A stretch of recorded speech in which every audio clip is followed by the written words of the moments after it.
ഈ വാർത്താ ദിനത്തിലെ പ്രധാന റിപ്പോർട്ടുകളുമായി വാർത്താമഴ ആരംഭിക്കുന്നു. ഞാൻ എസ് വിജയകുമാർ. പാലക്കാട് കണ്ണാടി ഹയർ സെക്കൻഡറി സ്കൂൾ വിദ്യാർത്ഥി ജീവനൊടുക്കിയ സംഭവത്തിൽ നടപടിയുമായി മാനേജ്മെന്റ്. ആരോപണ വിധേയായ അധ്യാപിക ആശയെയും സ്കൂളിലെ പ്രധാന അധ്യാപിക ലിസിയെയും സസ്പെൻഡ് ചെയ്തു. അധ്യാപികയുടെ മാനസിക പീഡനത്തെ തുടർന്നാണ് 9ാം ക്ലാസ്സുകാരൻ അർജുൻ ആത്മഹത്യ ചെയ്തത് എന്നാണ് ആരോപണം. സ്കൂളിൽ വിദ്യാർത്ഥികൾ വൻ പ്രതിഷേധം നടത്തി. ചൊവ്വാഴ്ച വരെ സ്കൂളിന് അവധി നൽകി. ഇന്നലെയാണ് പാലക്കാട് പല്ലഞ്ചാത്തന്നൂരിൽ കണ്ണാടി ഹയർ സെക്കൻഡറി സ്കൂളിലെ 9ാം ക്ലാസ് വിദ്യാർത്ഥി അർജുൻ ജീവനൊടുക്കിയത്. ഇൻസ്റ്റഗ്രാമിൽ അയച്ച മെസ്സേജിനെ തുടർന്ന് സൈബർ സെല്ലിൽ പരാതി നൽകുമെന്നും ജയിലിൽ ഇടുമെന്നും അധ്യാപിക ഭീഷണിപ്പെടുത്തിയതായി കുടുംബം ആരോപിച്ചു. ക്ലാസ് അധ്യാപിക അർജുനെ മാനസികമായി പീഡിപ്പിക്കാറുണ്ടെന്ന് സഹപാഠികളും. ഇൻസ്റ്റഗ്രാമിൽ കൂടി ഇവർ വേറെ എൻ്റെ അക്കൗണ്ടിൽ കയറിയിട്ട് ഇവനെ മോശമായ വാക്കുകൾ യൂസ് ചെയ്തു. അപ്പോൾ ഇവന് വേറെ മോശമായ വാക്കത് അത് സ്കൂളിൽ പോയിട്ട് അവൻ്റെ മാമ സ്കൂളിൽ പോയിട്ട് സോൾവ് ആക്കി വിട്ടത്. പിന്നെ അന്ന് ചൊവ്വാഴ്ച ടീച്ചർ ഉണ്ടായിരുന്നില്ല. പിറ്റേ ദിവസം ഇന്നലെ മിനിങ്ങാന്ന് ടീച്ചർ വന്നിട്ട് എന്താ കാര്യം ചോദിച്ചു. കാര്യം പറഞ്ഞു കൊടുത്തു. ഇത് കുറ്റമാണ്, 1.5 വർഷം ജയിലിൽ കിടക്കണം, ഇല്ലെങ്കിൽ 25,000 രൂപ ഫൈനാകും. സൈബർ സെല്ലിനെ അപ്പം തന്നെ വിളിച്ചു പറഞ്ഞു. സംഭവത്തിൽ അധ്യാപികയ്ക്കെതിരെ വിദ്യാർത്ഥികൾ സ്കൂളിന് മുന്നിൽ പ്രതിഷേധിച്ചു. പ്രധാന അധ്യാപികയെ ഉപരോധിച്ചും പ്രതിഷേധം.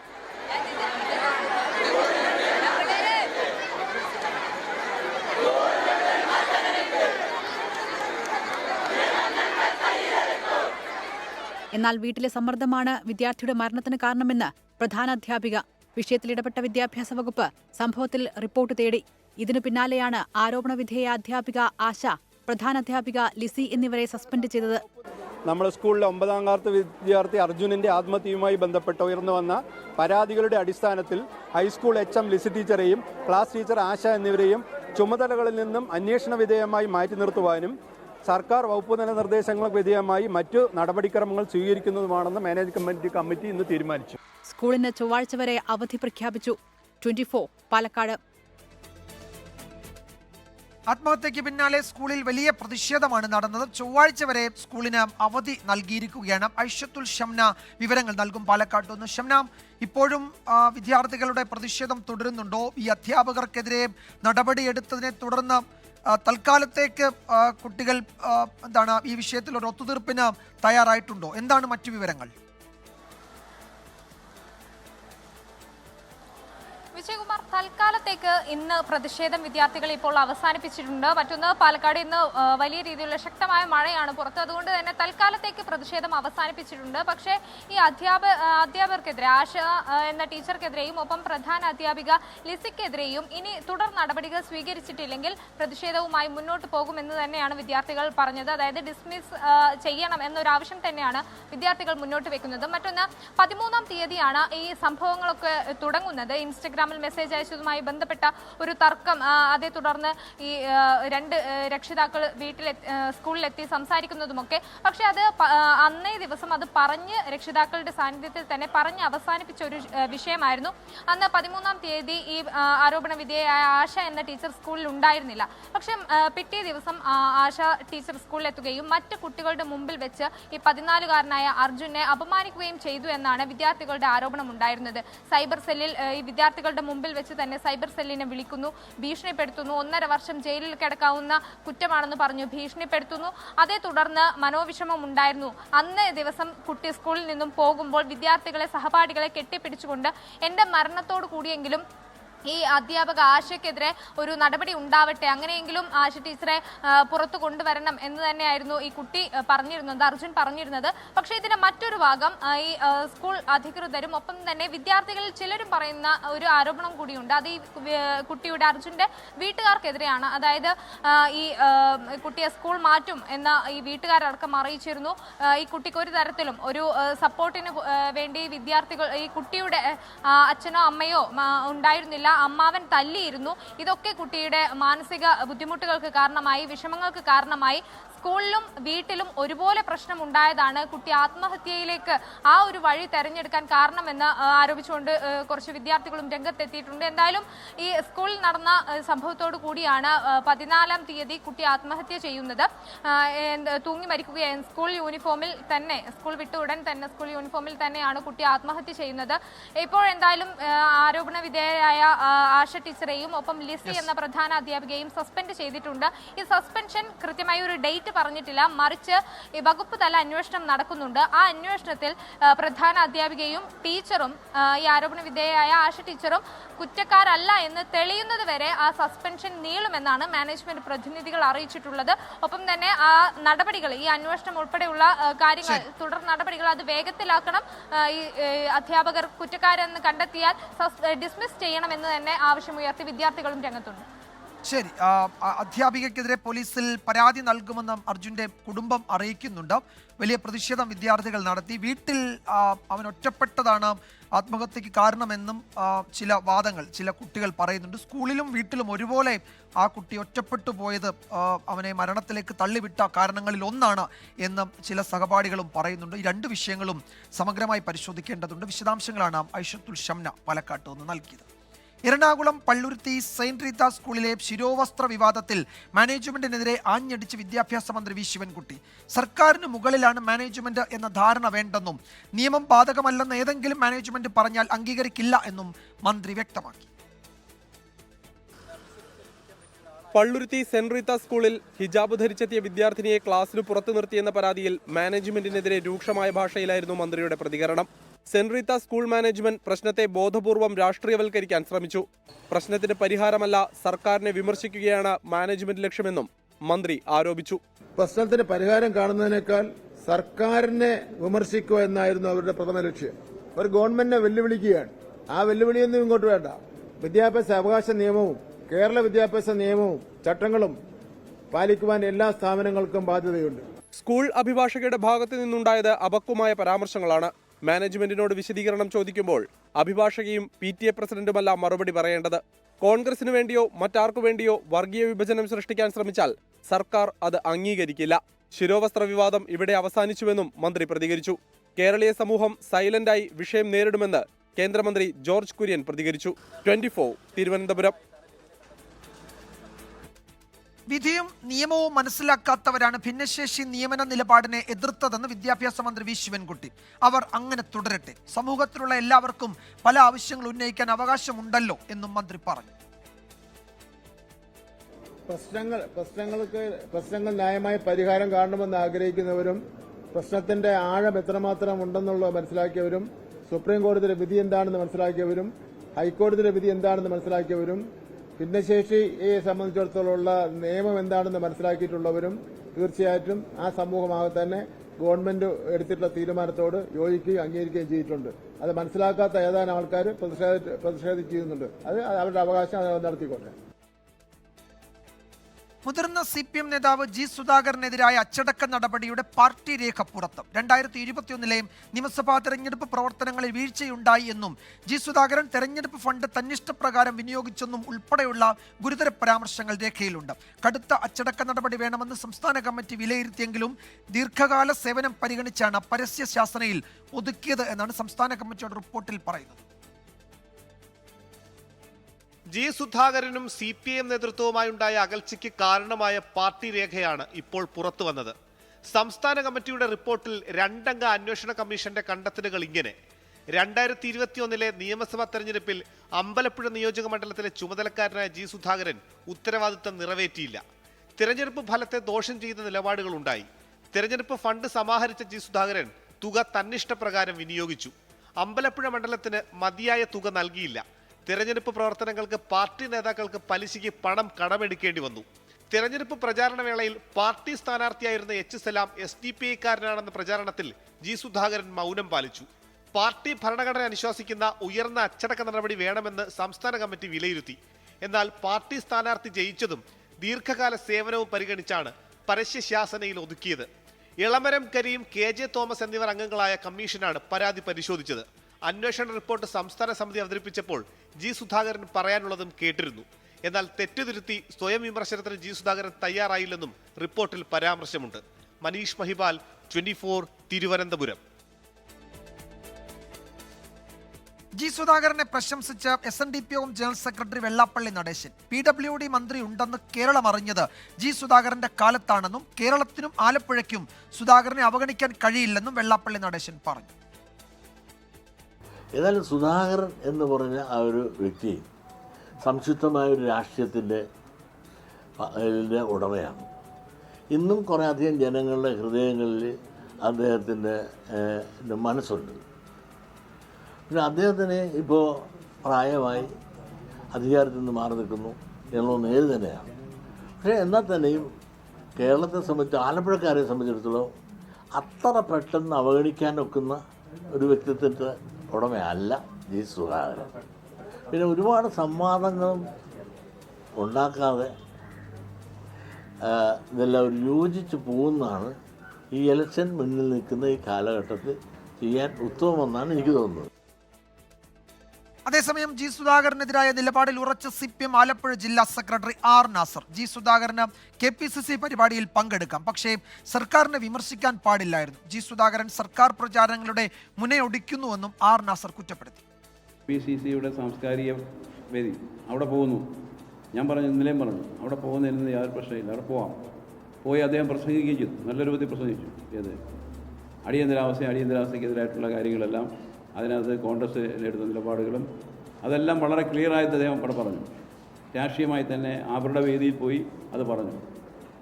അത് പറയാൻ അദ്ദേഹത്തിന് കഴിഞ്ഞു. അത് പറഞ്ഞ് വളരെ സ്വാഗതാർഹമായിരുന്നു. അത് പറഞ്ഞ കൂട്ടത്തിലാണ്, ഇങ്ങനെ പറഞ്ഞ കൂട്ടത്തിൽ പറഞ്ഞ് നമ്പർ 1, എല്ലാം നമ്പർ 1 ആണ്, എല്ലാം നമ്പർ 1 ആണെന്ന് ഇങ്ങനെ പറയുന്നത് ശരിയാണ്. കോഴിക്കോട് പേരാമ്പ്രയിലെ സംഘർഷത്തിൽ സ്ഫോടക വസ്തു എറിഞ്ഞത് പോലീസ് എന്ന ദൃശ്യങ്ങൾ പുറത്തുവിട്ട് കോഴിക്കോട് DCCയുടെ ആരോപണം. പോലീസിന്റെ ഗ്രനേഡും ടിയർ ഗ്യാസുമാണ് പൊട്ടിത്തെറിച്ചത് എന്ന് DCC അധ്യക്ഷൻ അഡ്വക്കേറ്റ് K പ്രവീൺകുമാർ പറഞ്ഞു. ഷാഫി പറമ്പിൽ MPക്കെതിരെയുള്ള പോലീസ് മർദ്ദനത്തിൽ പ്രതിഷേധിച്ച് പേരാമ്പ്ര പോലീസ് സ്റ്റേഷന് മുന്നിൽ UDF സത്യാഗ്രഹ സമരം നടത്തി. ആദ്യത്തെ ദൃശ്യത്തിൽ കാണാം, പോലീസിന്റെ ഗ്രനേഡ് എറിഞ്ഞ പോലീസ് നിൽക്കുന്ന ഭാഗത്തുനിന്നും സ്ഫോടക വസ്തു വരുന്നതും പൊട്ടിത്തെറിക്കുന്നതും. വെള്ളിയാഴ്ച ഉണ്ടായ സംഘർഷത്തിൽ പോലീസിനെ പ്രതിസ്ഥാനത്ത് നിർത്തുന്ന ദൃശ്യങ്ങളാണ് കോഴിക്കോട് DCC പുറത്തുവിട്ടത്. പോലീസ് നിന്ന ഭാഗത്താണ് സ്ഫോടനമുണ്ടായതെന്നും ഗ്രനേഡും ടിയർ ഗ്യാസും പൊട്ടിത്തെറിച്ചതെന്നും DCC അധ്യക്ഷൻ അഡ്വക്കേറ്റ് K പ്രവീൺകുമാർ. കഴിഞ്ഞ 3 ദിവസമായി മാധ്യമങ്ങൾ ഞാൻ പറയുന്നുണ്ട്, സ്ഫോടക വസ്തു എറിഞ്ഞതും സ്ഫോടക വസ്തു സൃഷ്ടിച്ചതും സ്ഫോടനമുണ്ടാക്കിയതും ഇരകളെ വേട്ടയാടിയതും ഒക്കെ പോലീസാണ്. സംഭവം നടന്ന 4-ാം ദിവസം കരിമരുന്ന് പുരണ്ട നൂൽ, ഇരുമ്പ് ചുഴകൾ എന്നിവ കണ്ടെത്തിയെന്ന പോലീസ് വാദം UDF തള്ളി. അങ്ങനെ തെളിവ് ലഭിച്ചിട്ടുണ്ടെങ്കിൽ അത് പോലീസ് കൊണ്ടുവന്നിട്ടതാകാമെന്നാണ് ആരോപണം. സ്ഫോടക വസ്തു എറിഞ്ഞതെന്ന് ചൂണ്ടിക്കാട്ടി UDF പ്രവർത്തകർക്കെതിരെ കേസെടുത്ത് അറസ്റ്റ് ചെയ്തിരുന്നു. കള്ളപ്രചാരണമാണ് പോലീസും CPIM-ഉം നടത്തുന്നതെന്ന് KPCC പ്രസിഡന്റ് സണ്ണി ജോസഫ്. ഷാഫി പറമ്പിൽ MPക്കെതിരായ പോലീസ് അതിക്രമത്തിൽ പ്രതിഷേധിച്ച് പേരാമ്പ്ര പോലീസ് സ്റ്റേഷന് മുന്നിൽ UDF സത്യാഗ്രഹ സമരം നടത്തി. 24 കോഴിക്കോട്.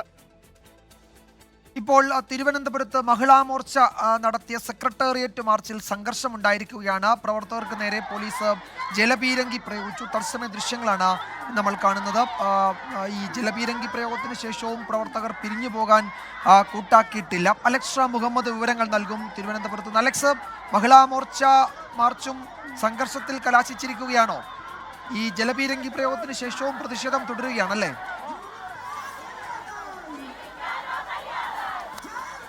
വിജയകുമാർ, തീർച്ചയായും. അതായത് ശബരിമല സ്വർണം കൊള്ളയ്ക്കെതിരെയാണ് മഹിളാ മോർച്ച ഇന്ന് സെക്രട്ടേറിയറ്റിലേക്ക് മാർച്ച് സംഘടിപ്പിച്ചത്. നേരത്തെ അത് വിലക്കയറ്റത്തിനെതിരെയായിരുന്നെങ്കിൽ ആ സമരം അത് ശബരിമലയ്ക്കെതിരെ BJP ആ ശ്രദ്ധ കേന്ദ്രീകരിക്കുന്ന സമരങ്ങളുടെ എന്നുള്ളതാണ്.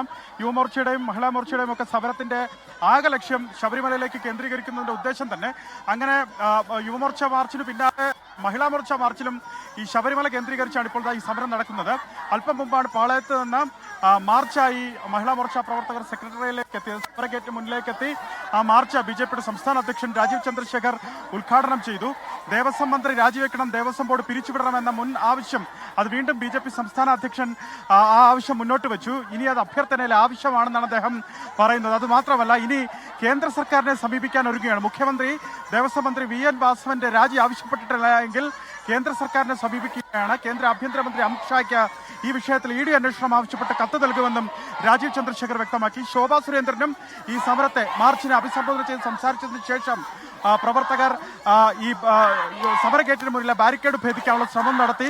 തുടർന്ന് പ്രവർത്തകർക്ക് നേരെ പോലീസ് ജലപീരങ്കി പ്രയോഗിച്ചു. 2 തവണ ഈ മഹിളാ മോർച്ച പ്രവർത്തകർക്ക് നേരെ പോലീസ് ജലപീരങ്കി പ്രയോഗിച്ചു. താരതമ്യേന ശക്തി കുറഞ്ഞ രീതിയിലാണ് ജലപീരങ്കി പ്രയോഗം. തൊട്ടു പിന്നാലെ തന്നെ വരുൺ വാഹനത്തിലേക്ക് വലിഞ്ഞു കയറിയും കൊടികൾ ഉയർത്തിയും മഹിളാ മോർച്ച പ്രവർത്തകർ മുദ്രാവാക്യം ഉയർത്തി പ്രതിഷേധിച്ചു. തൊട്ടപ്പുറത്ത് ഈ സെക്രട്ടേറിയറ്റിനെ മതിൽ ചാടിക്കടക്കുന്നതിന് വേണ്ടി പോലീസ് അവിടെ കാവലുണ്ടായിരുന്ന വനിതാ പോലീസ് ഉദ്യോഗസ്ഥരുമായ ഒരു വാക്കേറ്റവും ഉന്തും തള്ളലും കലാശിക്കുന്ന സാഹചര്യം ഉണ്ടായി. ഇപ്പോഴത്തെ പ്രവർത്തകർ ശരണം വിളിച്ച് അവരുടെ പ്രതിഷേധം അറിയിക്കുകയാണ്. അത് ശബരിമല കൊള്ളയ്ക്കെതിരെ, ഈ അഴിമതിക്കെതിരെയുള്ള സമരമാണെങ്കിൽ പോലും അക്ഷരാർത്ഥത്തിൽ ഒരു നാമജപ യാത്ര പോലെ ശരണം വിളിച്ചുകൊണ്ടാണ് ഇവർ മാർച്ചിലുടനീളം വന്നത്. ഇപ്പോഴും സമരഗേറ്റിന് മുന്നിൽ സമരം വിളിച്ചുകൊണ്ട് അവർ അവരുടെ പ്രതിഷേധം അറിയിക്കുന്നു. സ്വാമിയെ ശരണമയ്യപ്പ എന്ന മുദ്രാവാക്യം ഉയർത്തി മഹിളാ മോർച്ച പ്രവർത്തകർ പ്രതിഷേധിക്കുന്നതാണ് കാണുന്നത്. മഹിളാ മോർച്ചയുടെ സംസ്ഥാന അധ്യക്ഷ നവ്യ ഹരിദാസ്, ഒപ്പം BJPയുടെ സംസ്ഥാന ജനറൽ സെക്രട്ടറി ശോഭാ സുരേന്ദ്രൻ, ഒപ്പം BJPയുടെ നേതാക്കളായ മുൻ റിട്ടയർഡ് ഉദ്യോഗസ്ഥ R ശ്രീലേഖ IPS തുടങ്ങി നിരവധി നേതാക്കൾ ഈ സമരത്തിന്റെ ഭാഗമാകാൻ ഇവിടെ എത്തിയിരുന്നു. നേതാക്കൾ ചിലർ ഇവിടെ നിന്ന് പോയിട്ടുണ്ടായെങ്കിൽ പോലും മറ്റേ TP സിന്ധുമോൾ, അതുപോലെ നവ്യ ഹരിദാസ് അടക്കമുള്ള നേതാക്കൾ ഈ മഹിളാ മോർച്ച സമരത്തിന് നേതൃത്വം നൽകുന്നു. ഇപ്പോഴും അവരിവിടെ ഉണ്ട്. സമരം പുരോഗമിക്കുന്നുണ്ട്. ഞാൻ നേരത്തെ സൂചിപ്പിച്ചതുപോലെ ബാരിക്കേഡിന് മുന്നിൽ നിന്ന് സെക്രട്ടേറിയറ്റിന് അഭിമുഖമായി അവർ ഈ നാമജപം നടത്തുകയാണ്, ശരണംവിളി നടത്തുകയാണ്, അയ്യപ്പ ശരണംവിളി നടത്തുകയാണ്. നിരവധി പ്രവർത്തകർ, അതായത് സംസ്ഥാനത്തെമ്പാടുമായി നിന്നാണ് ഇവിടെ പ്രവർത്തകരെ എത്തിച്ചത്. അതായത് ഓരോ ജില്ലകൾക്കും കോട്ട നിശ്ചയിച്ച് നൽകി മുൻ നിശ്ചയിച്ച പ്രകാരമാണ് മഹിളാ മോർച്ച പ്രവർത്തകർ ഇവിടേക്ക് എത്തിച്ചത്. നേരത്തെ തീരുമാനിച്ചതുപോലെ വിലക്കയറ്റത്തിനെതിരെ സംസ്ഥാന സർക്കാർ രൂക്ഷമായ വിലക്കയറ്റമാണ് സംസ്ഥാനത്തുള്ളത്. അതിനെതിരെയുള്ള സമരമെന്ന് നേരത്തെ കോൾ ചെയ്തെങ്കിലും ആ ലക്ഷ്യം മുഴുവൻ മഹിളാ മോർച്ച ശബരിമല കൊള്ളയ്ക്കെതിരെ, ശബരിമലയിൽ അഴിമതിക്കെതിരെ തിരിക്കുകയായിരുന്നു. അങ്ങനെയാണ് ശബരിമല ഉന്നം വെച്ച, അല്ലെങ്കിൽ ശബരിമലയിൽ നേരത്തെ സ്ത്രീ ആചാരലംഘനം നടക്കുമ്പോൾ, സ്ത്രീകളെ പ്രവേശിപ്പിക്കുന്നതിനുള്ള ആചാരലംഘനം നടക്കുമ്പോൾ പോലും സമരരംഗത്തുണ്ടായിരുന്നത് BJP ആണ്, മഹിളാ മോർച്ച പ്രവർത്തകരാണ്. ഈ സമരത്തിൽ പങ്കെടുക്കുന്ന ഒരുപാട് അമ്മമാർ അന്നും നാമജപ ഘോഷയാത്രകളിലും നാമജപ പ്രതിഷേധങ്ങളിലുമൊക്കെ പങ്കാളികളായവരായിരുന്നു. അവർക്കെതിരെയൊക്കെയുള്ള കേസുകൾ ഇപ്പോഴും നിലനിൽക്കുന്നുണ്ട്. അങ്ങനെ കേസ് പറഞ്ഞുകൊണ്ട് നിൽക്കുന്ന ആളുകളാണ് ഇപ്പോഴും ഈ സമരത്തിൽ പങ്കെടുക്കുന്നതെന്നാണ് സമരത്തെ അഭിസംബോധന ചെയ്ത് ശോഭാ സുരേന്ദ്രൻ സംസാരിച്ചത്. ഇപ്പോഴും വിജയകുമാർ, സമരം തുടരുന്നു. മഹിളാ മോർച്ചയുടെ മാർച്ച് അത് തുടരുന്നു. ഇപ്പോൾ സംഘർഷം ഒരുവിധം ഒഴിവായിട്ടുണ്ട് എന്ന് പറയാം. ശോഭാ സുരേന്ദ്രൻ മനസ്സിലാക്കുന്നത്, ശോഭാ സുരേന്ദ്രൻ നിലത്ത് സെക്രട്ടേറിയറ്റിന് മുന്നിൽ കിടക്കുന്നതാണ് ആ ദൃശ്യങ്ങളുള്ളത്. BJPയുടെ സംസ്ഥാന ജനറൽ സെക്രട്ടറി, മുൻ മഹിളാ മോർച്ച നേതാവുമായ ശോഭാ സുരേന്ദ്രൻ അവിടെ കിടക്കുന്നു. അതായത് മുന്നിൽ, പ്രവർത്തകർക്ക് മുന്നിൽ കിടക്കുന്നതാണ് കാണുന്നത്. പ്രവർത്തകരുടെ മടിയിൽ തലവെച്ച് ശോഭാ സുരേന്ദ്രൻ കിടക്കുന്നു. തൊട്ട് ചുറ്റും കൂടി നിന്ന് പ്രവർത്തകർ ശരണം വിളിക്കുന്നു, നാമജപം നടത്തുന്നു. ആ തരത്തിലേക്ക് ഈ പ്രതിഷേധ മാർച്ച് മാറിയിട്ടുണ്ട്. ശരി അലക്സ്, അവിടെ മഹിളാ മോർച്ചയുടെ മാർച്ച് നേരിയ തോതിൽ സംഘർഷത്തിൽ കലാശിച്ചിരുന്നു. പോലീസ് ജലപീരങ്കി പ്രയോഗിച്ചു. പ്രവർത്തകർ പിരിഞ്ഞു പോകാൻ കൂട്ടാക്കിയിട്ടില്ല. പ്രതിഷേധം തുടരുകയാണ്. അലക്സ് റാം മുഹമ്മദാണ് വിവരങ്ങൾ നൽകിയത് തിരുവനന്തപുരത്ത്. പാലക്കാട് പോത്തുണ്ടി സജിത കൊലക്കേസിൽ ചെന്താമരയുടെ ശിക്ഷാവിധി മറ്റന്നാൾ. പാലക്കാട് അഡീഷണൽ ജില്ലാ കോടതിയിൽ ശിക്ഷാവിധി സംബന്ധിച്ച് വിശദമായ വാദം ഇന്ന് നടന്നു. 2019 പോത്തുണ്ടി സ്വദേശിനി സജിതയെ വെട്ടിക്കൊലപ്പെടുത്തിയ കേസിലാണ് പ്രതി ചെന്താമരയ്ക്കെതിരെ ശനിയാഴ്ച കോടതി ശിക്ഷ വിധിക്കുക. പ്രതി കുറ്റക്കാരനാണെന്ന് കണ്ടെത്തിയ വിധിയിൽ ഇന്ന് വിശദമായ വാദം കേട്ടു. പ്രതിക്ക് വധശിക്ഷ തന്നെ വേണമെന്ന് പ്രോസിക്യൂഷൻ വാദിച്ചു. സജിത കൊലപാതകത്തിന് പിന്നാലെ പ്രതി ഇരട്ട കൊലപാതകം നടത്തിയതും പ്രോസിക്യൂഷൻ സൂചിപ്പിച്ചു. നമ്മൾ ഡെത്ത് പെനാൽറ്റി തന്നെ കൊടുക്കണമെന്ന് പറഞ്ഞിട്ടുണ്ട്. അതിൻ്റെ കാര്യങ്ങളെല്ലാം വിശദീകരിച്ച് കൊടുത്തിട്ടുണ്ട്. അവരും അത് റെയർ ഓഫ് അറസ്റ്റ് കേസിൽ പെടില്ല, കാരണം ഇയാൾക്ക് ഈ കേസിന് മുമ്പ് ഒരു കേസും ഇല്ല എന്നൊരു വാദം മാത്രമേ അവർ ഉന്നയിച്ചിട്ടുള്ളൂ. ശിക്ഷയിൽ ഇളവ് വേണമെന്ന് വാദിച്ച പ്രതിഭാഗം ഇരട്ട കൊലപാതകം ഈ കേസുമായി കൂട്ടിക്കെട്ടരുതെന്നും കോടതിയെ അറിയിച്ചു. പ്രതിക്ക് മുൻപ് ക്രിമിനൽ പശ്ചാത്തലമില്ലെന്നും അപൂർവങ്ങളിൽ അപൂർവമായ കേസല്ലെന്നും പ്രതിഭാഗം വാദിച്ചു. വീഡിയോ കോൺഫറൻസ് മുഖേനയാണ് പ്രതി ചെന്താമരയെ കോടതിയിൽ ഹാജരാക്കിയത്. സമീർ ബിൻ കരീം, 24 പാലക്കാട്. സംസ്ഥാനത്ത് എയർ ആംബുലൻസ് വഴി വീണ്ടും ഹൃദയ കൈമാറ്റം. മസ്തിഷ്ക മരണം സംഭവിച്ച യുവാവിന്റെ ഹൃദയം ഉടൻ തിരുവനന്തപുരത്ത് നിന്ന് കൊച്ചിയിലെത്തിക്കും. കിംസ് ആശുപത്രിയിൽ ശസ്ത്രക്രിയ പൂർത്തിയായി. മസ്തിഷ്ക മരണം സംഭവിച്ച തിരുവനന്തപുരം സ്വദേശി അമൽ ബാബുവിന്റെ അവയവങ്ങളിലൂടെ 4 പേർക്കാണ് പുതുജീവൻ ലഭിക്കുന്നത്. ഇന്ന് അവയവം കൊടുക്കാൻ ബില്ലിങ്ങാണോന്ന് ചോദിച്ചു. ഇന്നലെ ചോദിച്ചു, കൗൺസിലിംഗ് നടത്തി. അപ്പോൾ എൻ്റെ വൈഫ് പറഞ്ഞ് തൊഴുതുകൊണ്ട് ഇങ്ങനെ പറഞ്ഞു, ഞാൻ 101% സമ്മതമാണെന്ന് പറഞ്ഞു. പിന്നെ ഞാനും സമ്മതിച്ചു. അവനിലൂടെ 5-6 പേര് ജീവിക്കട്ടെ എന്നുള്ള ഒരു മനസ്സ് വന്നതുകൊണ്ട് ഞങ്ങൾ ഡൊണേഷനായിട്ട് കൊടുക്കാൻ തീരുമാനിച്ചതാണ്. അല്ല, ഇതിൽ ഞങ്ങൾക്ക് യാതൊരു വിലപേശലും ഞങ്ങൾക്ക് അറിയില്ല. ആർക്കാ കൊടുക്കുമെന്നുള്ളത് നമ്മൾ പറഞ്ഞിട്ടില്ല. അത് പിന്നീട് അറിയിക്കുക. തൽക്കാലമായിട്ട് ഗവൺമെൻറ്റാണ് ഏറ്റെടുത്തിരിക്കുന്നത്. ഞങ്ങൾക്ക് ഇതൊരു സർട്ടിഫിക്കറ്റ് തരുമെന്ന് ഇതിൻ്റെ ചീഫ് കോർഡിനേറ്റർ പറഞ്ഞു. അത്രയും മാത്രമേ ഞങ്ങൾക്ക് ഇതിനെ സംബന്ധിച്ച് വിവരമുള്ളൂ. MG പ്രതീഷ് വിവരങ്ങൾ നൽകും. തിരുവനന്തപുരത്ത് നിന്ന് പ്രതീഷ്, ശസ്ത്രക്രിയ പൂർത്തിയായി അവിടുത്തെ ഡോക്ടർമാരടങ്ങുന്ന സംഘം പുറപ്പെട്ടോ കൊച്ചിയിലേക്ക്?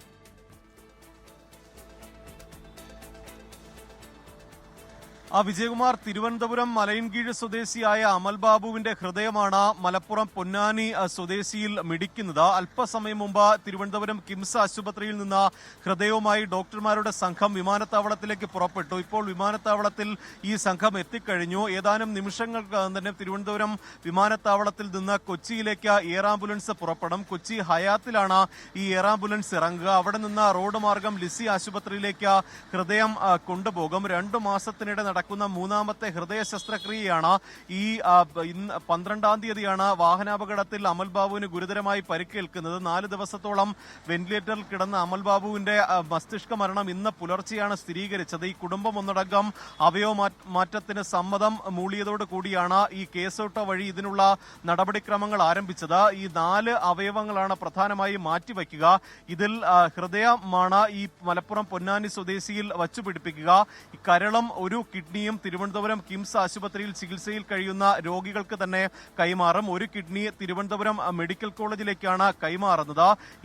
ഇത്തരത്തിലുള്ള ഈ ഒരു നടപടി കുടുംബം പൂർണ്ണമായും ഇതിന് പിന്തുണ അറിയിച്ചതോടുകൂടിയാണ് വളരെ പെട്ടെന്ന് തന്നെ ഈ ദാതാക്കളെ, ഈ അവയവം സ്വീകരിക്കുന്നവരെ കണ്ടെത്തുകയും അതിനു വേണ്ടിയിട്ടുള്ള നടപടിക്രമങ്ങൾ ഏകോപിപ്പിക്കുകയും ചെയ്തിട്ടുള്ളത്. ഈ അവയവം കൊണ്ടുപോകുന്ന വഴികളിലുടനീളം പോലീസിന്റെ ഒരു സുരക്ഷ ഏർപ്പെടുത്തിയിട്ടുണ്ട്. വാഹന ഗതാഗതം പൂർണ്ണമായും നിയന്ത്രിച്ചുകൊണ്ടാണ് കിംസ് ആശുപത്രിയിൽ നിന്ന് ഈ ഹൃദയം വിമാനത്താവളത്തിലേക്ക് കൊണ്ടുപോയിട്ടുള്ളത്. കൊച്ചിയിലും അത്തരത്തിലൊരു ക്രമീകരണം ഏർപ്പെടുത്തിയിട്ടുണ്ട് എന്ന് പോലീസും അറിയിച്ചിട്ടുണ്ട്. എന്തായാലും ഈ അമൽ ബാബുവിന്റെ മരണം ഏറെ വേദനിപ്പിക്കുന്നതാണ്. പക്ഷേ ആ മരണത്തിലൂടെ കൂടുതൽ ആളുകൾക്ക് പൊതുജീവൻ ലഭിക്കുന്നു എന്നുള്ള ഒരു ആശ്വാസകരമായ വാർത്ത കൂടിയാണ് ഈ നിമിഷം പുറത്തു വരുന്നത്.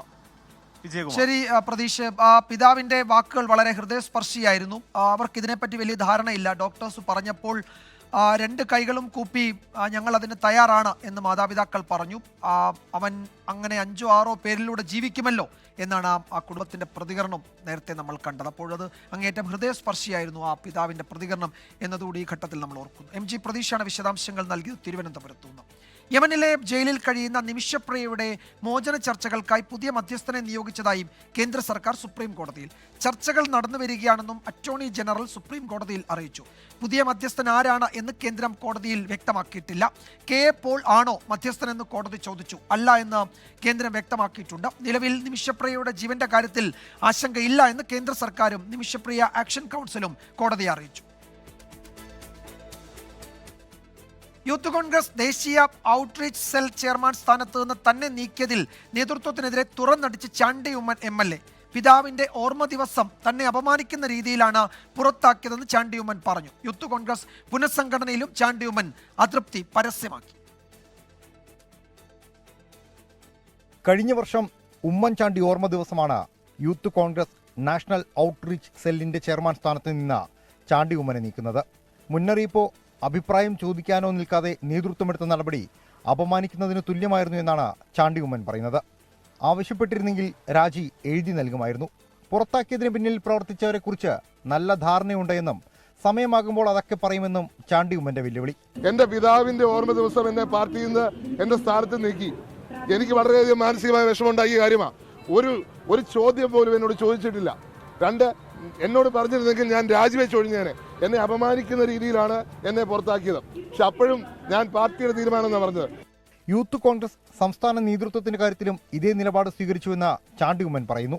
സംഘടനയ്ക്ക് വേണ്ടി നന്നായി പ്രവർത്തിച്ചിട്ടും അബിൻ വർക്കിയെ പരിഗണിച്ചില്ല എന്നും വിമർശനം. അബിൻ എന്ന യൂത്ത് കോൺഗ്രസിന്റെ സഹപ്രവർത്തകൻ, അദ്ദേഹം താഴെ തട്ടിൽ നിന്ന് പ്രവർത്തിച്ച് ഉയർന്നു വന്ന നേതാവാണ്. അതുകൊണ്ട് കൂടിയാണ് അദ്ദേഹത്തിന് ഇവിടെ മാത്രമല്ല ദേശീയ തലത്തിൽ കൂടി പ്രവർത്തിക്കാനുള്ള അവസരം എന്ന രീതിയിൽ കൂടിയാണ് കൊടുത്തിരിക്കുന്നത്. പക്ഷേ അബിനതൊരു വിഷമം ഉണ്ടാക്കി എന്നുള്ള കാര്യത്തിൽ സംശയമില്ല. അദ്ദേഹത്തിന്റെ കൂടെ തീരുമാനം പരിഗണിച്ച് വേണം തീരുമാനമെടുക്കാൻ. പക്ഷേ തീരുമാനമെടുത്തു. അതിനിടെ നിയുക്ത യൂത്ത് കോൺഗ്രസ് സംസ്ഥാന പ്രസിഡന്റ് OJ ജനീഷ് പുതുപ്പള്ളിയിലെ ഉമ്മൻചാണ്ടിയുടെ സ്മൃതി മണ്ഡപത്തിലെത്തി. ചാണ്ടി ഉമ്മനും ഒപ്പമുണ്ടായിരുന്നു. 24 കോട്ടയം.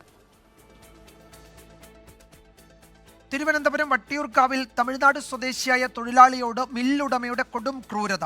ശമ്പളം നൽകാതെ 2 വർഷമായി സ്ഥാപനത്തിൽ നിന്ന് പുറത്തുവിടാതെ ക്രൂരമായി പീഡിപ്പിച്ചു. അക്രമത്തിൽ ഗുരുതരമായി പരിക്കേറ്റ ബാലകൃഷ്ണനെയും നാട്ടുകാർ ഇടപെട്ട് മോചിപ്പിച്ച് ആശുപത്രിയിലെത്തിച്ചു. സ്ഥാപന ഉടമ തുഷാന്തിനെ പോലീസ് അറസ്റ്റ് ചെയ്തു.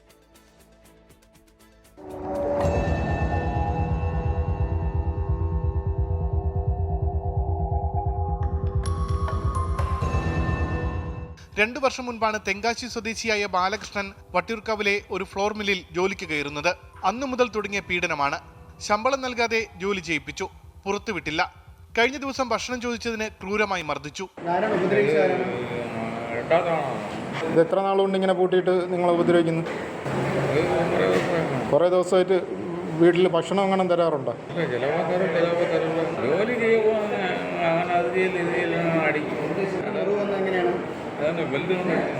ബെൽറ്റ് കൊണ്ട് അടിക്കും. നമ്മട്ടിയിട്ട് വെട്ടിയെന്നാ പറയുന്ന പുള്ളി. സംഭവം പറഞ്ഞ സ്ഥലത്തെത്തിയ നാട്ടുകാർ ബാലകൃഷ്ണന്റെ അവസ്ഥ കണ്ട് ഞെട്ടി. ശരീരമാസകലം മുറിവുകൾ, പലതും പഴുത്ത് പൊട്ടിയൊലിച്ച അവസ്ഥയിൽ, കൈവിരലുകൾ ഒടിഞ്ഞ് എല്ല് പുറത്തായ അവസ്ഥ.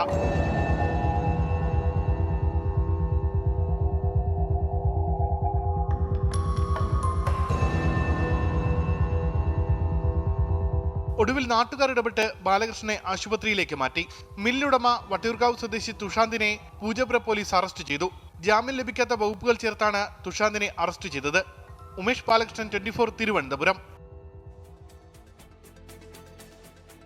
തൊഴിലാളിയെ ക്രൂരമായി മർദ്ദിച്ച സംഭവത്തിൽ തിരുവനന്തപുരം കോർപ്പറേഷൻ പരിശോധന നടത്തുകയാണ്. അതിക്രമമുണ്ടായ മില്ലിലാണിപ്പോൾ പരിശോധന നടക്കുന്നത്. ഉമേഷ് ബാലകൃഷ്ണൻ അവിടെ നിന്ന് വിശദാംശങ്ങളുമായി ചേരുന്നുണ്ട്. ഉമേഷ്, ഇങ്ങനെയൊക്കെ നമ്മുടെ നാട്ടിൽ സംഭവിക്കുമോ എന്ന് നമുക്ക് സംശയം തോന്നും.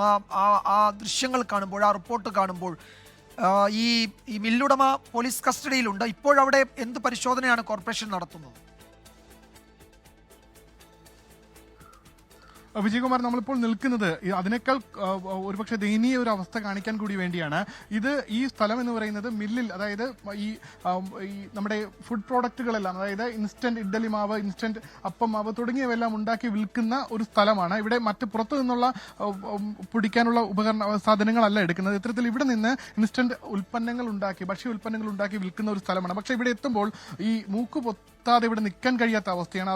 എല്ലാ സാധനങ്ങളും, എല്ലാ വസ്തുക്കളും. അല്ല ഉമേഷ്, ഒരു കാര്യം, ആ ബ്രാൻഡ് ഒന്ന് കാണിക്കുമോ? ഏതാ പേരെന്ന് മനസ്സിലാക്കാനാണ്. അത് നമ്മുടെ വിപണിയിൽ കിട്ടുന്നതാണല്ലോ. അങ്ങനെയാണെങ്കിൽ അത് ഏതാ ബ്രാൻഡ് കൂടി ഒന്ന് കാണിക്കുമോ? തീർച്ചയായും വിജയകുമാർ, ഇതാണ് പൗർണമി ആർട്ടി അപ്പം മാവ് എന്ന രീതിയിൽ homely and tasty, pure homely and tastely എന്നാണ് ഇതിന്റെ ഒരു തലവാചകം തന്നെ.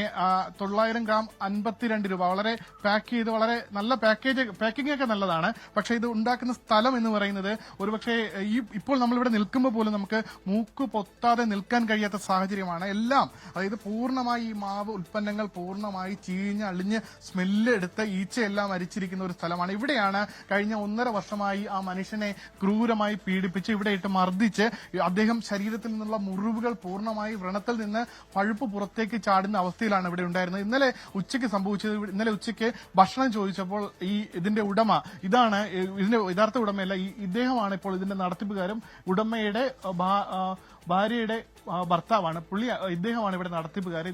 ഇദ്ദേഹം ഈ മൺവട്ടി എടുത്ത്, ഇതാണ് മൺവട്ടി ഇവിടെ ഇരിപ്പുണ്ട്, ഈ മൺവട്ടി എടുത്ത് ഇയാളുടെ കൈയിലേക്ക് അടിക്കുകയാണുണ്ടായത്. ഈ കൈയിൽ അടി കിട്ടിയതോടുകൂടി ഇയാളുടെ കൈയുടെ എല്ലുകൾ ഒടിയുകയും ഇയാൾ പുറത്തേക്ക് ഓടുകയും ചെയ്തു. പുറത്തെത്തി തൊട്ടടുത്ത കടക്കാരന്റെ അടുത്ത് എത്തിയപ്പോഴാണ് ഇതിന്റെ ഒരു വസ്തുത അല്ലെങ്കിൽ ഒരു ഭീകരത അദ്ദേഹം മനസ്സിലാക്കുന്നത്. അതുവരെ ഇദ്ദേഹത്തെ പുറത്ത് ഇറക്കാത്ത അവസ്ഥയിൽ ഇവിടെ പൂർണ്ണമായി അടച്ചിട്ട നിലയിലായിരുന്നു പ്രവർത്തിച്ചിരുന്നത്. മറ്റൊരാളുമായും ഇദ്ദേഹത്തിന് കോൺടാക്ട് ഇല്ല. കാരണം പുറത്തുനിന്ന് ഒരാളും വന്ന് ഇവിടെ പൊടിപ്പിക്കാനോ അല്ലെങ്കിൽ ഈ ആട്ടാനോ ഒന്നും വരില്ല. ഇതെല്ലാം ഇൻസ്റ്റന്റ് പാക്കറ്റാണ്. പാക്കറ്റ് പുറത്തേക്ക് കൊണ്ടുപോയി വിൽക്കാനുള്ള ഒരൊറ്റ പ്രോഡക്റ്റ് മാത്രമാണ്. ആ രീതിയിലാണ് ഇവിടെ പ്രവർത്തിച്ചു പോന്നിരുന്നത്. എന്തായാലും ഇപ്പോൾ ഇതിനകത്തേക്ക് കയറുകയാണെങ്കിൽ ഒരു പക്ഷേ നമുക്ക് ഈ ഭാഗത്തു നിന്നെല്ലാം ഉണ്ടാകുന്ന പ്രോഡക്റ്റുകളാണല്ലോ നമ്മൾ ഈ പാക്കറ്റിന്റെ സൗന്ദര്യം കണ്ട് വാങ്ങി വീട്ടിൽ കൊണ്ടുപോയി ഉപയോഗിക്കുന്നത് എന്നുള്ളത് ആലോചിക്കുമ്പോഴാണ് അത്രയും ഒരുപക്ഷെ നമുക്കും ആ ഒരു ഭയാനകമായ സാഹചര്യമാണ് എന്ന് തന്നെ പറയേണ്ടി വരും.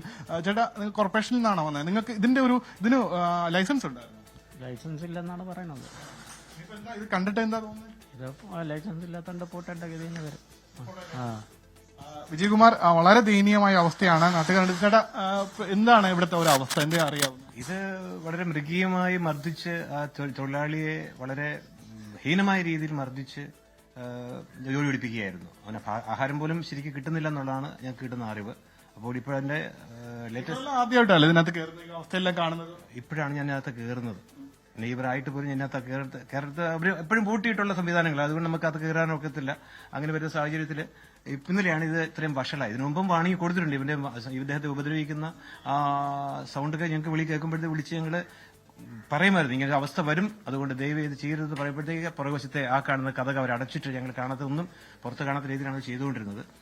ഇന്നലെ ദൈവത്താൽ സംഭവിച്ചത് ഞാൻ വിശ്വസിക്കുന്നു. കാരണം ഇത് സംഭവിച്ചിട്ടില്ലായിരുന്നെങ്കിൽ ഇത് അവനെ മരണപ്പെട്ടു പോയാനെ. തീർച്ചയായും വിജയകുമാർ, ഒരുപക്ഷെ നമ്മൾ ആദ്യം വിജയകുമാർ പറഞ്ഞതുപോലെ ഇങ്ങനെയെല്ലാം കേരളത്തിൽ നടക്കുമോ എന്ന് ചോദിച്ചപ്പോൾ നമുക്കും സംശയമുണ്ടായിരുന്നു. പക്ഷെ ആ മനുഷ്യന്റെ വാക്കുകൾ കേട്ടപ്പോൾ അത് അത്രത്തോളം ദയനീയമായി പറഞ്ഞു. പക്ഷെ ഇവിടെ എത്തി കണ്ടപ്പോൾ അത്രയും ക്രൂരമായി ഭക്ഷ്യവസ്തുക്കൾ വിൽക്കാൻ തയ്യാറാകുന്ന ഒരു മനുഷ്യനാണെങ്കിൽ അതിലും ക്രൂരമായി മനുഷ്യന്മാരെ തല്ലിക്കൊല്ലാൻ തയ്യാറാകുന്ന മനുഷ്യന്മാർ ഉണ്ടാകും. അതാണ് അവസ്ഥ. അത്രത്തോളം ഭയാനകമായ അവസ്ഥയാണ്. പൗർണമി എന്നൊരു ബ്രാൻഡ് അത് പാക്ക് ചെയ്ത് അതിൽ ഈ ഭക്ഷ്യോൽപ്പന്നങ്ങൾ വിപണിയിലെത്തുന്നു. അതിന് ലൈസൻസ് ഇല്ല, അതിന് ഏതെങ്കിലും തരത്തിൽ കോർപ്പറേഷന്റെ ഒന്നും അനുവാദമില്ല, രേഖകളൊന്നുമില്ല. അങ്ങേയറ്റം വൃത്തിഹീനമായ സാഹചര്യത്തിൽ ഇത് ഉണ്ടാക്കുന്നു. അതിക്രൂരമായി തൊഴിലാളിയെ പീഡിപ്പിക്കുന്നു, കൊല്ലാക്കൊല ചെയ്യുന്നു, മൃതപ്രായനാക്കുന്നു. എന്തുകൊണ്ട് ഇതുവരെ ഒരു പരിശോധനയും നടന്നില്ല, ഈ ബ്രാൻഡിനെ പറ്റി ഒരു അന്വേഷണവും നടന്നില്ല എന്ന് സ്വാഭാവികമായ ഒരു സംശയം നമുക്കുണ്ടാകില്ലേ? എന്താണ് കോർപ്പറേഷൻ അധികൃതർക്ക്, ഉദ്യോഗസ്ഥർക്ക് പറയാനുള്ളത്? തീർച്ചയായും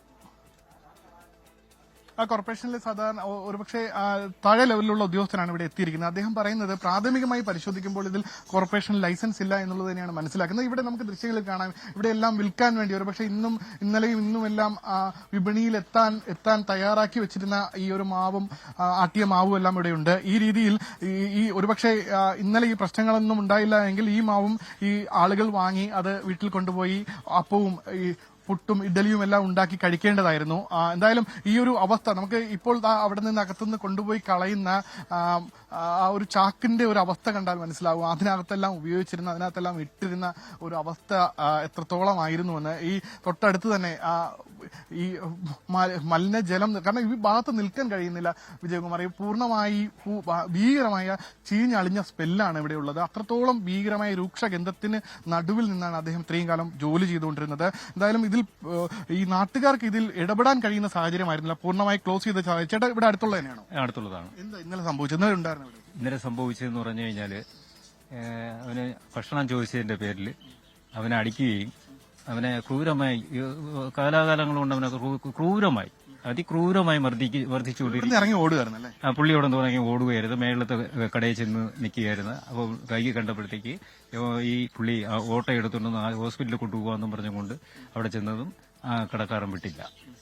ഇവനെ പിടിച്ചു നിർത്തി നാട്ടുകാരെ വിളിച്ചു വരുത്തി പോലീസിലെ വിളിച്ചു.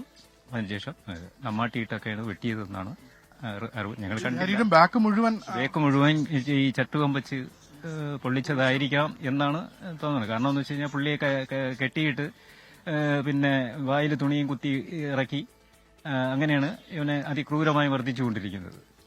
വിജയകുമാർ, ഈ പറഞ്ഞതുപോലെ അദ്ദേഹത്തിന്റെ ആ ദൃശ്യങ്ങൾ നമ്മൾ കണ്ടതാണ്. ആ ദൃശ്യങ്ങൾ, അതായത് മർദ്ദനമേറ്റ മനുഷ്യന്റെ ദൃശ്യങ്ങൾ പൂർണ്ണമായി നമുക്ക് പ്രേക്ഷകർക്ക് മുന്നിൽ കാണിക്കാൻ കഴിയില്ല. കാരണം അത് അത്രത്തോളം ക്രൂരമാണ്. ഈ രണ്ട് വലിയ വിഷയങ്ങളാണ് ഇവിടെ നടന്നിരിക്കുന്നത്. ഒന്ന്, ഒരു അടിമയേക്കാൾ ക്രൂരമായി, നമ്മൾ അത്രത്തോളം ക്രൂരമായി ഒരു മനുഷ്യനെ ശമ്പളം നൽകാതെ ഭക്ഷണം പോലും ചോദിച്ചാൽ മർദ്ദിച്ച് മാത്രം നൽകിയിരുന്ന ഒരു മനുഷ്യൻ. ആ മനുഷ്യൻ ഇവിടെ നിന്ന് ഇന്നലെ ഉച്ചയോടുകൂടി ഇറങ്ങി പുറത്തേക്ക് റോഡിലേക്ക് ഓടുകയായിരുന്നു. കാരണം കയ്യിൽ ഈ മൺവെട്ടി ഉപയോഗിച്ച് വെട്ടുന്ന സാഹചര്യമുണ്ടായി. വെട്ടിയപ്പോൾ തന്നെ കൈയുടെ ഒരു ഭാഗം ഈ എല്ലെല്ലാം പുറത്തേക്ക് വന്ന് അദ്ദേഹത്തിന് വേദന സഹിക്കാൻ വയ്യാതെ ഇവിടെ നിന്ന് ഇറങ്ങി ഓടി. തെങ്കാശി സ്വദേശിയായ ബാലകൃഷ്ണനാണ് ആള്. അദ്ദേഹം ഇവിടെ നിന്ന് ഇറങ്ങി ഓടി തൊട്ടടുത്ത കടയിലേക്ക് എത്തി. ആ കടയിലെ ജീവനക്കാരുടെ സംയോജിതമായ ഇടപെടലാണ് ഈ വിഷയം പുറത്തറിയാൻ തന്നെ കാരണം. കടയിലേക്ക് എത്തിയെന്ന് അറിഞ്ഞപ്പോൾ ഈ പ്രതി നേരെ താൻ ഹോസ്പിറ്റലിൽ കൊണ്ടുപോയിക്കോളാം എന്ന് പറഞ്ഞ് ഈ കടക്കാരുമായി തർക്കമെല്ലാം ഉണ്ടായി. പക്ഷേ ആ ഒരു കടക്കാർ വിട്ടില്ല, ഈ നാട്ടുകാരും വിട്ടില്ല. അങ്ങനെ പോകേണ്ടതില്ല എന്ന് പറഞ്ഞു പോലീസിനെ അറിയിച്ചു. പോലീസ് തന്നെയാണ് ആംബുലൻസ് വിളിക്കുകയും ആംബുലൻസ് എത്തി രോഗിയെ ആശുപത്രിയിൽ എത്തിക്കുകയും ചെയ്തത്. കാരണം എന്തായാലും ഭക്ഷണം, ഈ ബ്രാൻഡ് കൂടി ഓർമ്മിച്ചു വെക്കുക, പൗർണമി എന്ന ബ്രാൻഡ്. ഈ ബ്രാൻഡ് തിരുവനന്തപുരത്തുള്ള പ്രേക്ഷകർ ആ ബ്രാൻഡ് ഓർത്തു വെച്ചോളുക. പേര് പൗർണമി എന്നാണ്. അത് സൂപ്പർ മാർക്കറ്റിലൊക്കെ കാണും. ആ പരിസരത്ത് കൂടി പോലും പോയേക്കരുത് എന്നത് രണ്ട് സംഭവങ്ങൾ. ഒന്ന്, അതിക്രൂരമായ ഒരു തൊഴിലാളിയെ പീഡിപ്പിച്ച് അയാളെ മൃതപ്രായനാക്കി ഭക്ഷണം കൊടുക്കാതെ കൊല്ലാക്കൊല ചെയ്തുണ്ടാക്കിയതാണ്. മറ്റൊന്ന്, അങ്ങേയറ്റം വൃത്തിഹീനമായ സാഹചര്യത്തിൽ അത് ഇനിയും അതിനെപ്പറ്റി കൂടുതൽ പറയണ്ടല്ലോ, ദൃശ്യങ്ങൾ കണ്ടതാണല്ലോ. അപ്പോൾ ആ പരിസരത്ത് കൂടി പോലും നമ്മൾ ഷോപ്പ് ചെയ്യാൻ പോകുന്ന സമയത്ത് ആ ബ്രാൻഡിൻ്റെ അടുത്തുകൂടെ പോലും പോയേക്കരുത് എന്നുകൂടി ഒരു അഭ്യർത്ഥനയുണ്ട്. ഏതായാലും ഈ ഉടമ തുഷാന്തിനെ പോലീസ് അറസ്റ്റ് ചെയ്തിട്ടുണ്ട്. ബാക്കി നിയമപരമായി പോലീസ് ആ കാര്യങ്ങൾ നോക്കട്ടെ.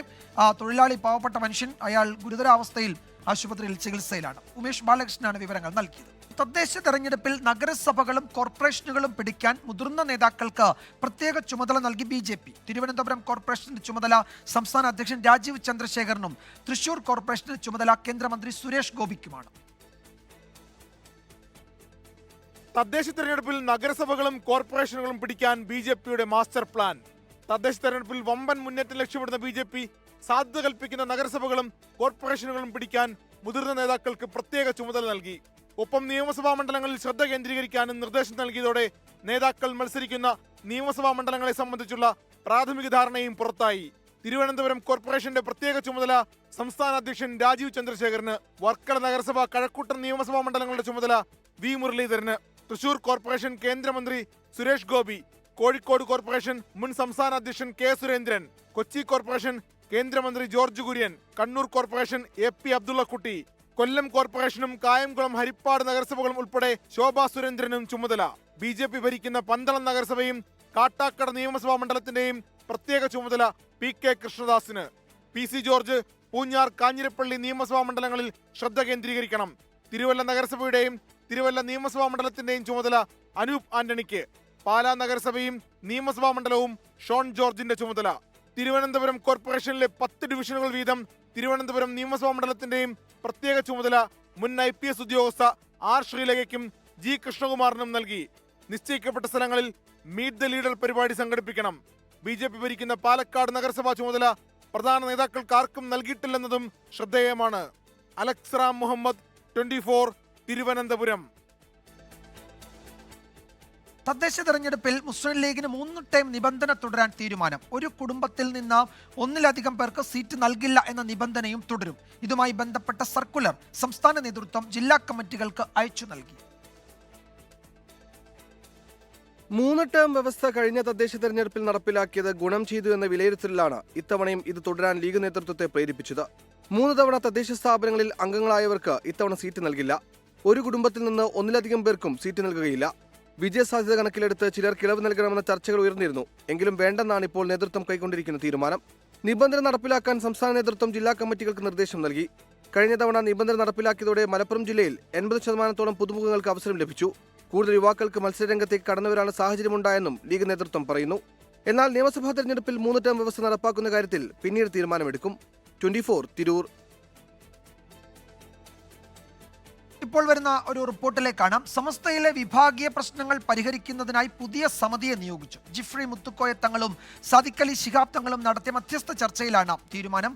സമീർ ബിൻ കരീം വിവരങ്ങൾ നൽകും. സമീർ, സമിതിയിൽ ആരൊക്കെയുണ്ട്, എങ്ങനെയാണ് അതിന്റെ പ്രവർത്തനം, മറ്റു വിവരങ്ങൾ എന്തൊക്കെയാണ്? വിജയകുമാർ, സമസ്തയിലെ വിഭാഗീയത പരിഹരിക്കപ്പെടാതെ മുന്നോട്ട് പോകുന്ന ഒരു ഘട്ടത്തിലാണ് പുതിയ ഒരു സമിതിയെ നിയോഗിക്കാൻ വേണ്ടി നേതൃത്വം തീരുമാനിച്ചിരിക്കുന്നത്. മലപ്പുറത്ത് ജിഫ്രി മുത്തുക്കോയ തങ്ങളും മുസ്ലിം ലീഗിന്റെ സംസ്ഥാന അധ്യക്ഷൻ പാണക്കാട് സാദിഖ് അലി തങ്ങളും ഒപ്പം തന്നെ PK കുഞ്ഞാലിക്കുട്ടിയും ചേർന്ന് നടത്തിയ ചർച്ചയിലാണ് പുതിയ സമിതിയെ നിയോഗിച്ചിരിക്കുന്നത്. പ്രധാനമായും ജിഫ്രി തങ്ങളും സാദിഖ് അലി തങ്ങളും, ഇവർക്ക് പുറമെ സമസ്തയിലെ മുഷാവറ അംഗങ്ങളായിരിക്കുന്ന MT അബ്ദുള്ള മുസ്ലിയാർ, കൊയ്യോട് ഉമർ മുസ്ലിയാർ തുടങ്ങിയ നേതാക്കളും ഒപ്പം തന്നെ ഇരുവിഭാഗം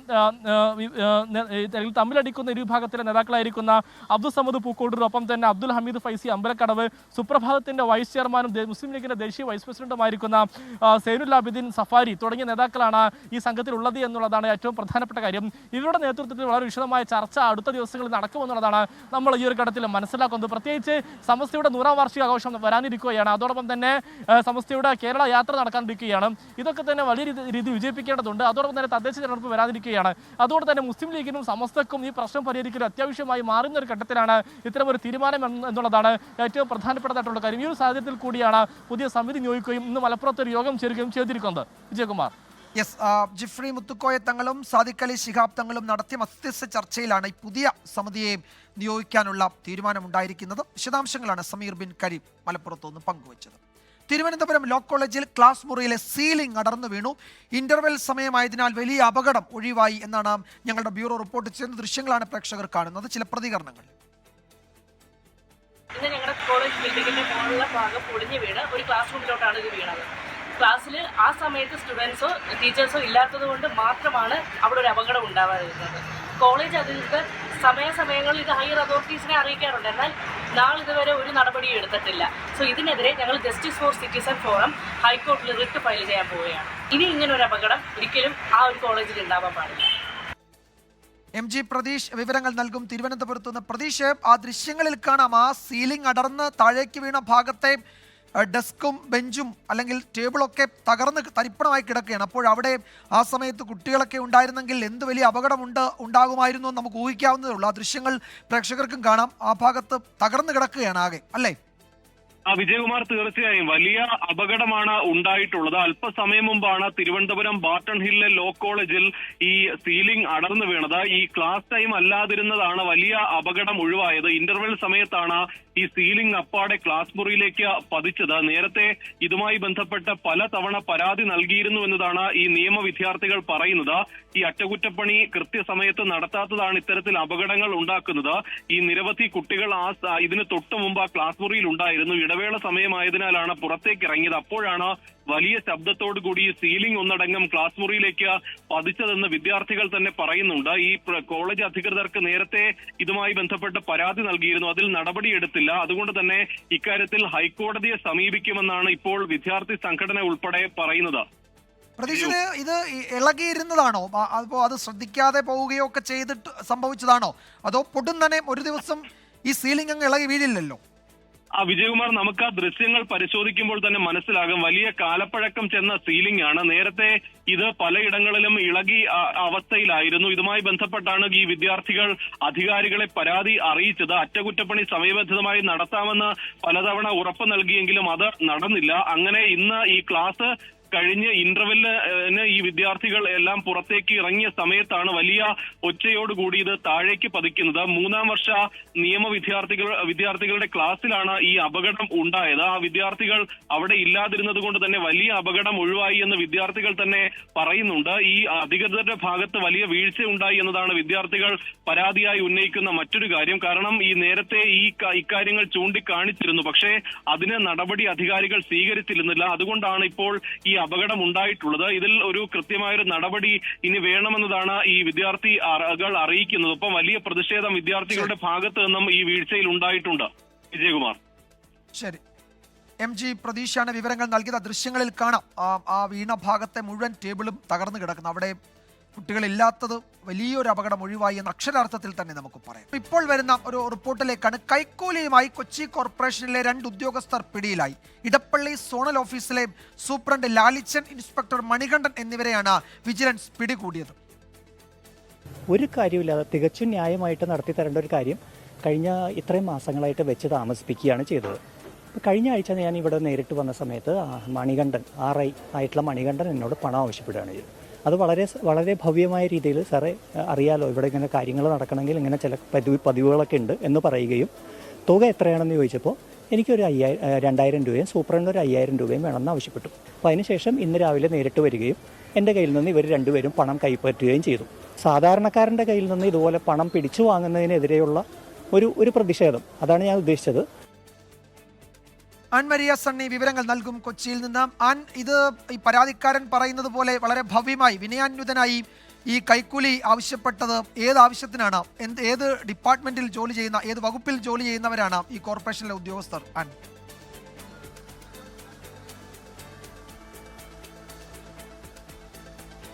വിജയകുമാർ, ഭൂമിയുടെ പേര് മാറ്റുന്നതുമായി ബന്ധപ്പെട്ട് കഴിഞ്ഞ മെയ് മാസമാണ് എളമക്കര സ്വദേശി കൊച്ചി കോർപ്പറേഷനിലെ സോണൽ ഓഫീസുമായി ബന്ധപ്പെടുന്നത്.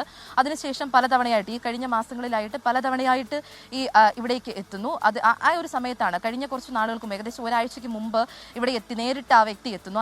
എത്തിയ സമയത്താണ് എളമക്കര സ്വദേശിയായിട്ടുള്ള യുവാവിനോട് ഇവർ പണം ആവശ്യപ്പെടുന്നത്. ആ ബൈറ്റിൽ നമ്മൾ കേട്ടതാണ്, അദ്ദേഹത്തിന്റെ തന്നെ പ്രതികരണം നമ്മൾ കേട്ടതാണ്. അത് വളരെ ഭവ്യതയോട് കൂടിയിട്ടാണ് അവർ പൈസ ചോദിക്കുന്നത്. നിങ്ങൾക്കറിയാമല്ലോ കുറച്ച് കാര്യങ്ങൾ ഇവിടെ ചെയ്തു തീർക്കാനായിട്ടുണ്ട് എന്ന് പറയുന്നു. അപ്പോൾ ഇദ്ദേഹത്തിന്, അതായത് ഇൻസ്പെക്ടറായിട്ടുള്ള മണികണ്ഠന് 2000 രൂപയും സൂപ്രണ്ടിന് 5000 രൂപയും ഈ രീതിയിലായിരുന്നു പണം നൽകാൻ വേണ്ടിയിട്ട് ആവശ്യപ്പെട്ടിട്ടുണ്ടായിരുന്നത്. അതനുസരിച്ചുകൊണ്ട് പിന്നീട് ഈ എളമക്കര സ്വദേശി വിജിലൻസിന് പരാതി നൽകുന്നു. അതിനുശേഷം ഇന്ന് രാവിലെയോട് കൂടിയിട്ടാണ് ഇദ്ദേഹം പണം നൽകുന്നതിന് വേണ്ടിയിട്ട് കോർപ്പറേഷൻ ഓഫീസ്, സോണൽ ഓഫീസിലേക്ക് എത്തുന്നത്. തുടർന്ന് വിജിലൻസും ഇവിടേക്ക് എത്തി. ഈ സൂപ്രണ്ടായിട്ടുള്ള ലാലിച്ചിന്റെ കയ്യിൽ നിന്ന് 5000 രൂപയും ഇൻസ്പെക്ടർ ആയിട്ടുള്ള മണികണ്ഠന്റെ കയ്യിൽ നിന്ന് 2000 രൂപയുമാണ് വിജിലൻസ് പിടികൂടിയിരിക്കുന്നത്. ഇവിടെ വന്ന സമയത്ത് നമ്മൾ പല ആളുകളോടുമായിട്ട്, സാധാരണക്കാരായിട്ടുള്ള ഒരുപാട് ആളുകൾ ഇവിടെ ഉണ്ടായിരുന്നു, അവരോട് നമ്മൾ സംസാരിച്ചിരുന്നു. ആദ്യമായിട്ടല്ല, പലതവണയായിട്ട് ഇവിടെ വന്നിട്ടുണ്ട് എങ്കിൽ കൊച്ചി സോണൽ ഓഫീസിലെ അവസ്ഥ ഇത് തന്നെയാണെന്നാണ് ഈ നാട്ടുകാരും പറയുന്നത്. എന്തായാലും നടപടിക്രമങ്ങൾ ഇപ്പോഴും നടന്നുകൊണ്ടിരിക്കുകയാണ്. വിജയകുമാർ. യെസ്, ആൻമരിയ സണ്ണിയാണ് വിവരങ്ങൾ നൽകിയത് കൊച്ചിയിൽ നിന്ന്. നോക്കാം കാലാവസ്ഥ റിപ്പോർട്ട്.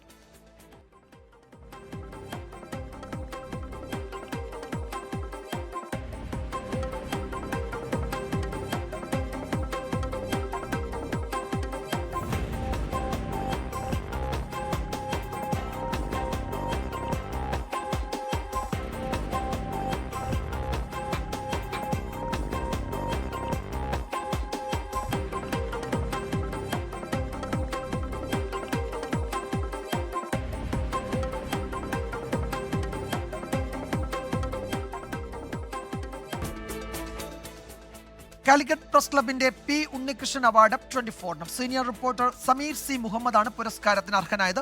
15000 രൂപയും പ്രശസ്തി പത്രവും അടങ്ങുന്നതാണ് പുരസ്കാരം. 24 സംപ്രേഷണം ചെയ്ത സാഫല്യം ഭവന പദ്ധതി അട്ടിമറിച്ചതുമായി ബന്ധപ്പെട്ട വാർത്തയ്ക്കാണ് പുരസ്കാരം.